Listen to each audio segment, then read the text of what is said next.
हूँ अपने YouTube channel पे। और आज आप लोग के बीच में नया गीत लेकर आई हूँ। पचरा गीत माता रानी आ रही है, माता रानी के ऊपर एक बहुत प्यारा सा गीत लेकर आ रही हूँ। कैसा लगेगा कमेंट में ज़रूर बताना। चैत निकला गए कुवार निकला गए, चैत निकला गए कुवार निकला गए, अवनवा हो माई के बड़ा निकला गए, अवनवा हो माई के बड़ा निकला गए। चैत निकला गए कुवार निकला गए, चैत निकला गए कुवार निकला गए, अवनवा माई के बड़ा निकला गए, अवनवा हो माई के बड़ा निकला गए।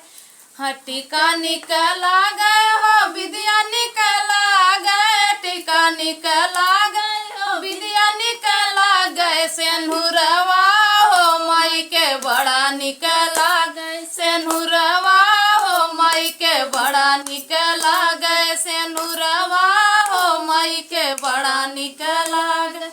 बड़ा निकला गए हो बड़ा निकला गए, बड़ा निकला गए हो बड़ा निकला गए, अवनवा हो माई के बड़ा निकला गए, अवनवा हो माई के बड़ा निकला गए, अवनवा हो माई के बड़ा निकला गए।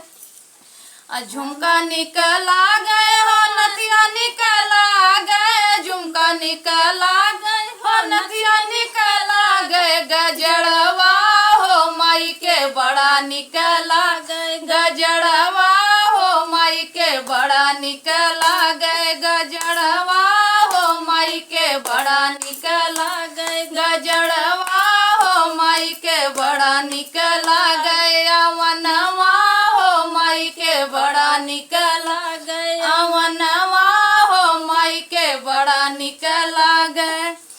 साड़ी निकला गए हो लहंगा निकला गए, साड़ी निकला गए हो लहंगा निकला गए, चुनरिया हो माई के बड़ा निकला गए, चुनरिया हो माई के बड़ा निकला गए, चुनरिया हो माई के बड़ा निकला गए, अवनवा हो माई के बड़ा निकला गए, अवनवा हो माई के बड़ा निकला गए।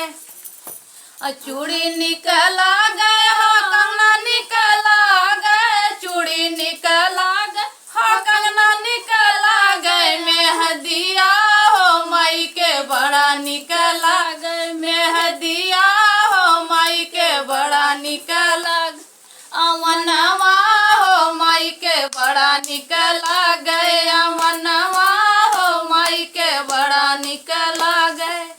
बड़ा निकला गए हो बड़ा निकला गए, बड़ा निकला गए हो बड़ा निकला गए, अवनवा हो माई के बड़ा निकला गए, अवनवा हो माई के बड़ा निकला गए। ढोलक निकला गए मंदिर निकला गए, ढोलक निकला गए मंदिर निकला गए, पचरवा हो माई के बड़ा निकला गए, पचरवा हो माई के बड़ा निकला गए, अवनवा हो माई के बड़ा निकला गए, अवनवा हो माई के बड़ा निकला गए।